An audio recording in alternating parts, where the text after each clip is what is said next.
जय जय रघुवीर समर्थ। श्री समर्थ रामदास स्वामींच्या जन्मस्थानी आपण आलेलो आहोत।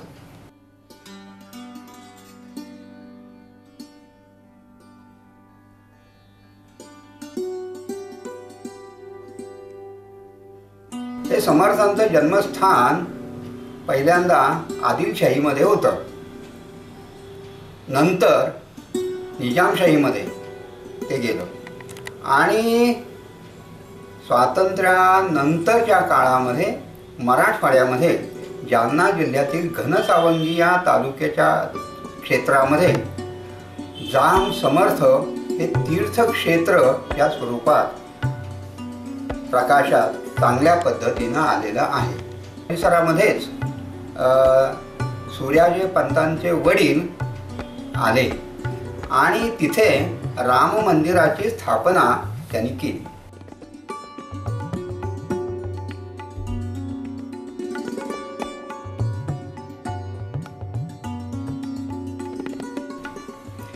हे राम मंदिर वैशिष्ट्यपूर्ण आहे। त्याच्यातल्या ज्या मूर्ती आहेत त्या तंजावरच्या कारागिरांनीच पहिल्यांदा बनवलेल्या होत्या। समर्थांच्या गडावरच्या जशा मूर्ती आहेत रामाच्या तशाच या मूर्ती होत्या, पण काळाच्या ओघामध्ये त्या गुप्त झाल्या आणि आता ह्या नवीन मूर्ती बसवलेल्या आहेत।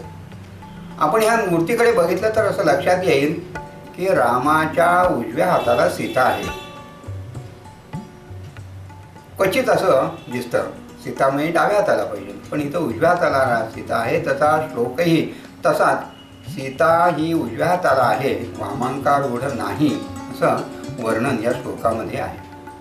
या स्थानाचं त्याच्यामुळे वेगळं पण असं आहे की इथं जेव्हा नवपरिणीत पती पत्नी येतात, दाम्पत्य येतं, त्यावेळेला या राम मंदिराच्या पुढच्या चौथऱ्यावर पत्नीनं उभं राहायचं असतं आणि पतीनं त्यांना नमस्कार करायचा असतो महामायेच्या स्वरूपामध्ये।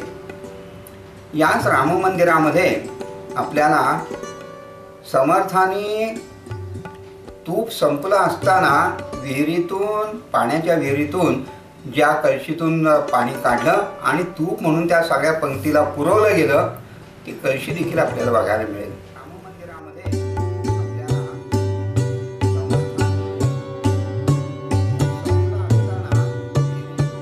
पाण्याच्या विहिरीतून ज्या कळशीतून पाणी काढलं आणि त्या सगळ्या पंक्तीला पुरवलं गेलं, ती कळशी देखील आपल्याला बघायला मिळेल।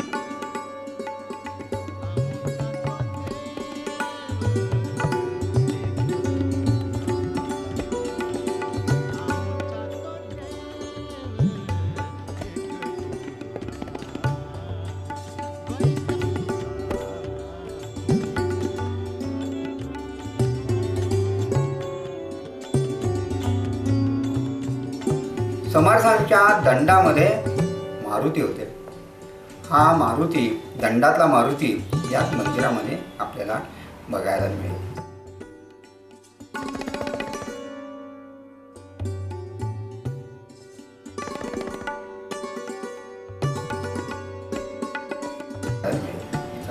इथं सध्या समर्थ वंशजांच्या पैकी व्यवस्थेसाठी लोक आहेत। नानासाहेब देवांना जेव्हा समजलं की जाम समर्थ हे समर्थ रामदास स्वामींचं जन्मस्थान आहे, तेव्हा नानासाहेब देव धुळ्याहून जामनेला आले। त्यांच्याबरोबर चौंडे महाराज होते आणि त्यांनी हे स्थान पाहिल्यानंतर त्यांना असं वाटलं की इथं समर्थांचं जन्मस्थानी काही मंदिर, मूर्ती उभी केली पाहिजे।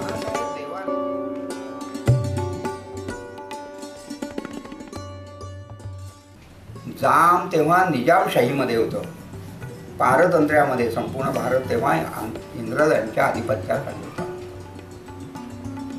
सुदैवाने देव हे ब्रिटिश काउन्सिलचे लोकनियुक्त सभासद होते आणि त्यांना निजामाकडं वारंवार सरकारी कामाच्या निमित्ताने जावं लागायचं। अर्थात ब्रिटिशांचे ते लोकप्रतिनिधी असल्या कारणानं निजामाकडे त्यांचा वट मोठा होता निजामाचे खाजगी सचिव जे होते ते वीर वामनराव नाईक हे देवांचे त्यामुळे तिथं मित्र बनले. आणि हे वामनराव नाईक जेव्हा उन्हाळ्यामध्ये काश्मीरला जात असत तेव्हा धुळ्याला देवांच्याकडं मुक्काम होता. योगायोग असा की देवांचे काका आताच्या संभाजीनगरला राहत होते. त्यांची शेत जमीन वगैरे होती, म्हणजे ते निजामाचे रयत होते. देवाने त्या काकांच्याकडनं काकांचा फायदा घेऊन निजामाचे रयत आपण आहोत असं सिद्ध केलं. त्यानंतर या वामनराव नाईकांच्याकडून त्यांनी निजामाशी संधान बांधलं आणि समर्थांचं मंदिर बांधण्याची परवानगी मिळवली. एवढं मोठं भाग्य आहे बघा. तेव्हा नानासाहेब देव म्हणजे आदिलशहानी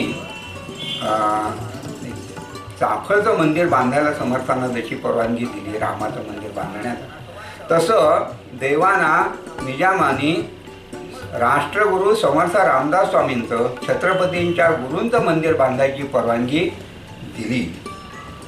त्यानंतर निजामाची परवानगी मिळाल्यानंतर हे मंदिर बांधायला देवानी सुरुवात केली. भाडा तो घेतला होता. साफसफाई दरवर्षी जाऊन ते आणि चौंडे महाराज त्या भागाची सगळी साफसफाई करत असत. नंतर त्याचा नकाशा काढून तो कुलकर्ण्यांचा वाडा, त्याच्यातली बाळंतिणीची खोली, त्या बाळंतिणीच्या खोलीमध्ये खाटलं बाजलं कुठं ठेवलं असेल, त्या बाजल्यावर नारायण अणुबाईंच्या पोटी जन्माला आल्यानंतर पहिल्यांदा जमिनीवर त्याला ठेवलं असेल, त्या जमिनीवर कुठं ठेवलं असेल याचा नकाशा देवानी तयार केला. आणि मग तिथे त्या समर्थांच्या मूर्तीची स्थापना करण्याचं ठरवलं. मंदिर बांधायला सुरुवात केली. मंदिराचं बांधकाम वासुदेवराव गोगटे हे त्यावेळेला नानांचे सहकारी होते. नानासाहेब गोगटे त्यांचा मुलगा ते नुकतेच टिळक महाराष्ट्र विद्यापीठातून सिव्हिल इंजिनिअरिंगची डिग्री घेऊन धुळ्याला आले होते. त्यांनी ह्या मंदिराचं बांधकाम केलं. या मंदिराचं बांधकाम अत्यंत सुंदर आहे. मी शिखर वगैरे बघितलं, अगदी घडीव असा दगड आहे.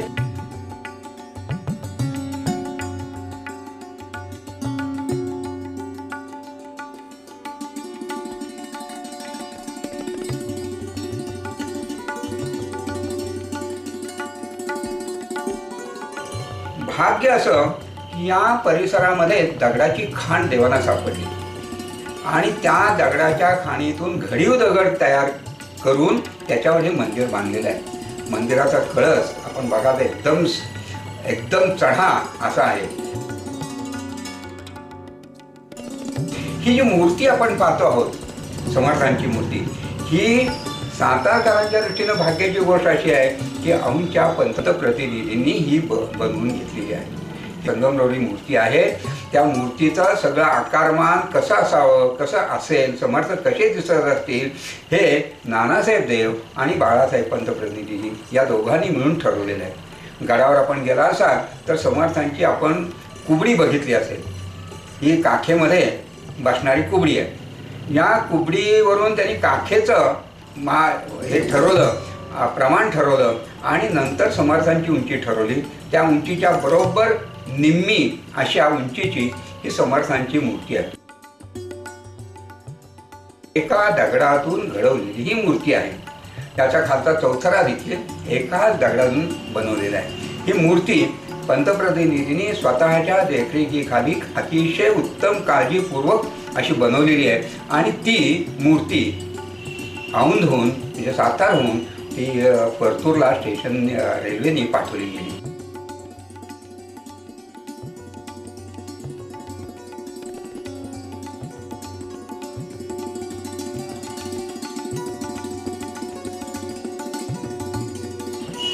ही सुंदर मूर्ती पहिल्यांदा रामनवमीच्या दिवशी त्याचा प्रतिष्ठापना होती.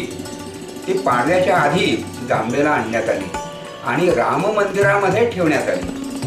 रामनवमीच्या दिवशी त्या मूर्तीची मिरवणूक राम मंदिरापासून जांब मंदिरापर्यंत, समर्थ मंदिरापर्यंत काढण्यात आली. आलोट गर्दी होती. त्यावेळच्या मुंबई प्रांतामध्ये 40 परगणे होते. या 40 परगण्यातून त्या ठिकाणचे विद्वान असे वैदिक ब्राह्मण सगळे बोलवलेले होते. सगळ्या वेदांचा अभ्यास करणारे असे ते ब्राह्मण होते. संपूर्ण जांबेमध्ये प्रत्येक घरामध्ये पाहुणे बाहेरून आले राहिले होते. आपल्याला आश्चर्य वाटेल, निजामाने हैदराबादहून मनमाडपर्यंतची रेल्वे त्या दिवशी त्या कालखंडामध्ये मोफत ठेवलेली होती. ज्यांना जांबेला जायचे आहे त्यांच्यासाठी.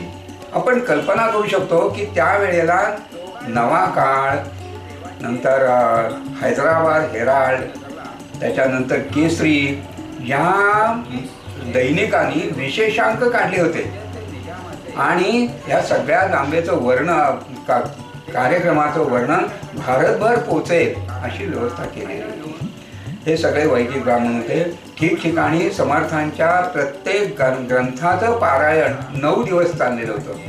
ही मिरवणूक इतकी प्रचंड होती, गर्दी होती, ऊन होतं आणि या उन्हामध्ये देवानी वर्णन केले की कदाचित आकाशात देव देखील मिरवणूक पाहण्यासाठी दाटी झाली असेल देवांची.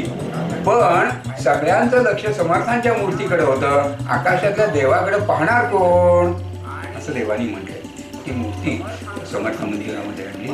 त्याच्यानंतर त्या मंदिराला प्रदक्षिणा घातली गेली. त्याला अभिषेक तिथं करण्यात आला आणि नंतर मग त्या चौथऱ्यावर ती मूर्ती स्थानापन्न करण्यात आली. रामनवमीच्या दिवशी दुपारी 12 वाजता समर्थ जांबेमध्ये पुन्हा प्रकट झाले. ह्या मूर्तीची प्रतिष्ठापना जी झालेली आहे ती मी मागाशी आपल्याला सांगितलं त्याप्रमाणे समर्थांनी ज्या खोलीमध्ये, बाळंटिणीच्या खोलीमध्ये जिथं त्यांना पहिल्यांदा जमिनीवर ठेवलं गेलं असेल त्यावर तो चौथरा आहे आणि त्याच्यावर ही मूर्ती बसवली. आता हा गाभारा जो आहे हा जवळ 25 फूट रुंद, 25 फूट चौरस, म्हणजे 25 फूट चौरस असा आहे आणि त्याच्या बाहेर मोठा सभामंडप आहे. या सभामंडपामध्ये ही सगळी चित्र समर्थांच्या जीवनातील महत्त्वाचे प्रसंग, 21 निवडक प्रसंग घेऊन अत्यंत उत्तम कला दर्शन घडणारं अशा ह्या जीवन दर्शन समर्थांचं या चित्रामधून घडेल अशी हे आहे.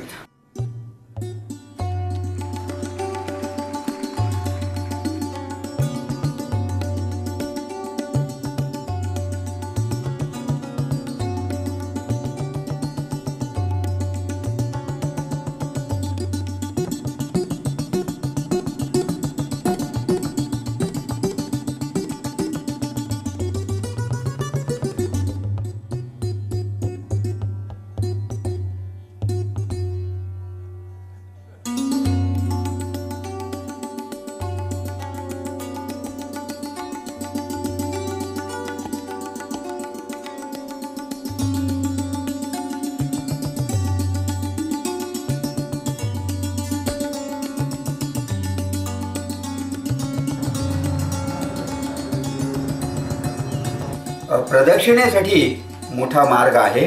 पाठीमागे संध्येसाठी खोली आहे.